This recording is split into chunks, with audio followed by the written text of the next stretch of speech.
모바일 상품권은 더 이상 선택이 아닌 필수라고 할 정도로 대중화되고 있는데요.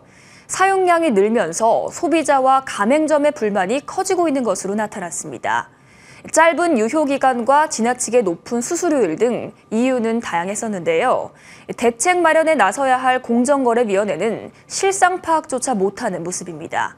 취재기자와 함께 모바일 상품권의 불편할 실상들을 짚어보고 문제 해결 방안에 대해 이야기 나눠보겠습니다.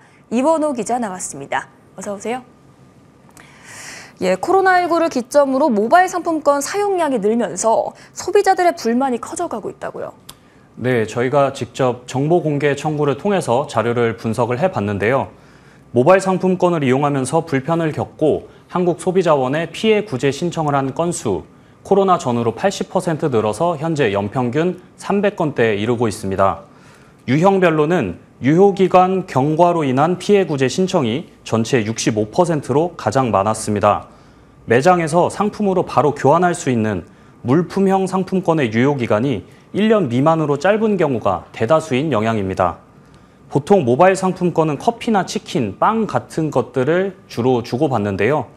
이런 품목들은 사실 공정위 표준 약관상에는 유효기간을 짧게 설정할 수 없는 대상입니다. 그럼에도 불구하고 실제 현장에서 유효기간이 짧다 보니까 소비자들의 불만이 크게 나오고 있고요.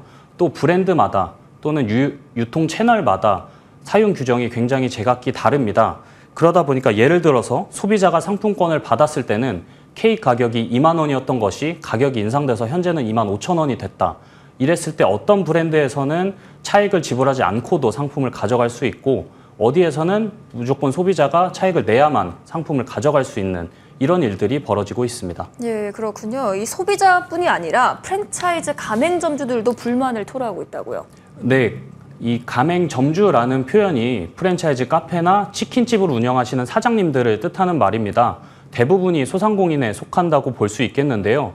이분들이 모바일 상품권으로 매출이 발생했을 때 실제 가져가는 이익이 굉장히 적거나 또 그 판매 대금이 입금되는 것도 굉장히 오랜 시일이 걸린다는 고충을 토로하고 있습니다. 구조를 간단히 살펴보면요. 소비자가 매장에서 모바일 상품권을 사용하면 그 매출은 플랫폼과 쿠폰 발행사, 가맹 본부를 거쳐 가맹점주에게 지급됩니다. 유통 과정에서 부과되는 여러 명목의 수수료를 뺀 금액이 입금이 되는데요. 예를 들어 전체 수수료율이 10%라면 2만 원짜리 치킨을 모바일 상품권을 받고 판매했을 때 가맹점주는 수수료 2천 원을 제한 18,000원을 가져가게 되는 겁니다. 브랜드에 따라서 수수료율은 5%에서 11%로 굉장히 천차만별인데요. 카드 수수료율이 1% 안팎인 것을 고려하면 모바일 상품권을 받아들이는 이 점주분들의 부담이 굉장히 크다고 합니다. 판매 대금이 정산되는 것도 대부분 보름에서 한 달, 더 길게는 2달까지도 걸리는 일이 있다는데요.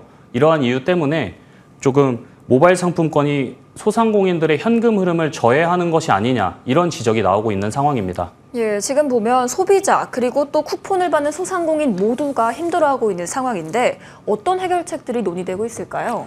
네, 안타깝게도 아직까지는 명확한 대책이 있는 상황은 아닙니다. 다만 국회에서는 관련 업계와 꾸준히 대화를 진행을 하고 있고요. 이르면 다음 달 중에 참여자들을 모두 함께 모아서 합동 토론회를 진행할 예정이라고 합니다. 정산 주기를 조금 더 빨리 할 수 있는 방안들에 대해서 카카오와 플랫폼하고는 얘기해봤어요. 플랫폼은 과거에는 월 1회였는데 지금은 월 4회 정도 하고 그리고 조금 더 노력을 하면은 그것을 더 자주 할 수 있겠다.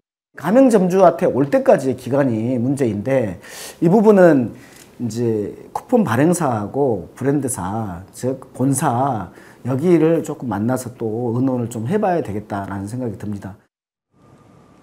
시장을 주도하고 있는 플랫폼인 카카오 역시 가맹점, 브랜드, 쿠폰사, 이용자 모두가 윈윈할 수 있는 시장 구조를 만드는 데 최선을 다하겠다고 공식 입장을 밝힌 만큼 앞으로 더욱 전향적인 자세로 문제 해결에 나설 것으로 보입니다. 네, 이 시장 안에 플랫폼, 쿠폰 발행사, 가맹 본부와 점주 등 이렇게 다양한 참여자가 있다 보니까 이해관계가 얽혀있는 모습입니다. 이에 대해서 규제 당국의 입장은 어떻습니까?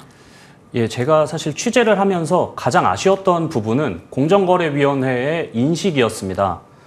일단 대체로 참여 주체 각각이 어떤 불만이 있는지 제대로 파악이 안 돼 있다 보니까 내가 무엇을 해서 이 문제를 고치겠습니다 하는 계획이나 의지가 전반적으로 부족해 보였고요. 시장에 대한 현황 파악이 더 필요하다. 지금 당장 직접적인 방향성을 내긴 어렵지만 문제되는 부분에 대해서는 타 업종과 유사하게 자율 규제를 고민해 볼 수 있다. 이 정도의 입장만 냈습니다. 플랫폼이 공정하게 사업을 진행하고 있는지, 소비자의 불만을 개선하기 위해 노력하고 있는지, 가맹본부와 가맹점주 사이에 발생하는 이익은 공정하게 배분이 되고 있는지, 이런 것들을 면밀하게 따져보는 것이 정부의 역할일 텐데요. 시장 참여자가 다양한 만큼 앞으로는 보다 더 적극적인 자세로 의견 취합을 하고 적절한 규제를 통해서 제도 개선을 이루는 태도가 필요할 것으로 보입니다. 예, 이 모바일 상품권 사용자의 불편을 개선하고 또 모두가 상생할 수 있는 대안이 시급해 보입니다. 오늘 말씀 잘 들었습니다.